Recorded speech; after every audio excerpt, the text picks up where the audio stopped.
ভোটের হাওয়ায় ভাসছে দেশ। ত্রয়োদশ জাতীয় সংসদ নির্বাচনে রোববার দুপুর পর্যন্ত ২,৭৮০ জন মনোনয়নপত্র সংগ্রহ করেছেন এবং জমা দিয়েছেন ৩১ জন।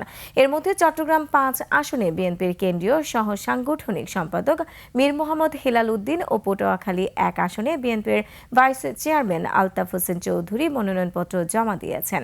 তফসিল অনুযায়ী কাল মনোনয়নপত্র জমার শেষ দিন। প্রতিনিধিদের তথ্য ছবিতে ডেস্ক রিপোর্ট।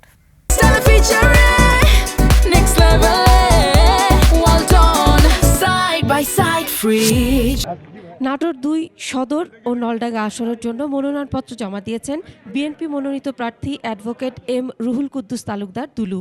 দুপুরে নাটোর জেলা প্রশাসক আসমা শাহিনের কাছে মনোনয়নপত্র জমা দেন তিনি। চট্টগ্রাম ৫ হাটহাজারী বায়েজিদ আসনে মনোনয়নপত্র জমা দিয়েছেন বিএনপির কেন্দ্রীয় সহ সাংগঠনিক সম্পাদক মীর মোহাম্মদ হেলাল উদ্দিন। চট্টগ্রামে তিনিই প্রথম মনোনয়নপত্র জমা দিলেন। রোববার সকালে রিটার্নিং কর্মকর্তা ও বিভাগীয় কমিশনার মোহাম্মদ জিয়াউদ্দিনের হাতে মনোনয়নপত্র জমা দেন তিনি। চট্টগ্রামের ১৬ সংসদীয় আসনে শনিবার পর্যন্ত মনোনয়ন ফর্ম নিয়েছেন ১৯২ প্রার্থী। এর মধ্যে ১৫ আসনে প্রার্থী ঘোষণা করেছে বিএনপি। রাজশাহীর ৬ আসনে মোট ৪৬ জন মনোনয়ন ফর্ম সংগ্রহ করেছেন।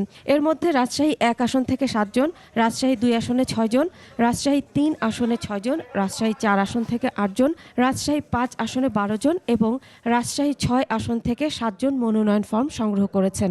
দুপুরে মনোনয়নপত্র জমা দিয়েছেন রাজশাহী ১ আসনের বিএনপির মনোনীত প্রার্থী অবসরপ্রাপ্ত মেজর জেনারেল শরীফ উদ্দিন। ময়মনসিংহের ১১টি সংসদীয় আসনে ত্রয়োদশ জাতীয় সংসদ নির্বাচনে অংশ নেওয়ার জন্য বিএনপি সহ অন্যান্য দল এ পর্যন্ত ৯৮টি মনোনয়ন ফর্ম সংগ্রহ করেছেন। এখনও কোনো প্রার্থী মনোনয়ন ফর্ম জমা দেননি। পটুয়াখালী ১ আসনে মনোনয়নপত্র দাখিল করেছেন বিএনপির ভাইস চেয়ারম্যান আলতাফ হোসেন চৌধুরী। দুপুরে পটুয়াখালী জেলা প্রশাসক ও রিটার্নিং অফিসার ডক্টর শহীদ উদ্দিনের কাছে মনোনয়নপত্র দাখিল করেন। টাঙ্গাইলের ঘাটাইল উপজেলায় বিএনপি মনোনীত প্রার্থী হিসেবে মনোনয়নপত্র জমা দিয়েছেন দলের নির্বাহী কমিটির সদস্য ওবায়দুল হক নাসির। ব্রাহ্মণবাড়িয়া ৩ সদর বিজয়নগর আসনে বিএনপি মনোনীত প্রার্থী হিসেবে মনোনয়নপত্র দাখিল করেছেন কেন্দ্রীয় বিএনপির অর্থনৈতিক সম্পাদক ও জেলা বিএনপির সভাপতি ইঞ্জিনিয়ার খালেদ হোসেন মাহবুব শ্যামল। কিশোরগঞ্জ ৪ ইটনা মিঠামইন ও অষ্টগ্রাম আসনে মনোনয়নপত্র জমা দিয়েছেন বিএনপি মনোনীত প্রার্থী দলের চেয়ারপারসনের উপদেষ্টা বীর মুক্তিযোদ্ধা অ্যাডভোকেট ফজলুর রহমান। চুয়াডাঙ্গা ১ ও ২ আসনে ইসলামী আন্দোলন বাংলাদেশের প্রার্থী হাসানুজ্জামান সজীব এবং এবি পার্টির জেলা কমিটির আহ্বায়ক আলমগীর হোসেন মনোনয়নপত্র সংগ্রহ করেছেন। ঢাকা ২০ ধামরাই আসনে চলছে ভোটের আমেজ। এরই মধ্যে মনোনয়নপত্র সংগ্রহ করেছেন ৯ সম্ভাব্য প্রার্থী।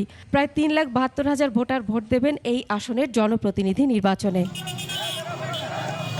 নড়াইল ২ লোহাগড়া উপজেলা ও সদর একাংশ নিয়ে গঠিত আসনে বিএনপি মনোনীত প্রার্থী ডক্টর AZM ফরিদুজ্জামান ফরহাদকে গণসংবর্ধনা দেয়া হয়েছে।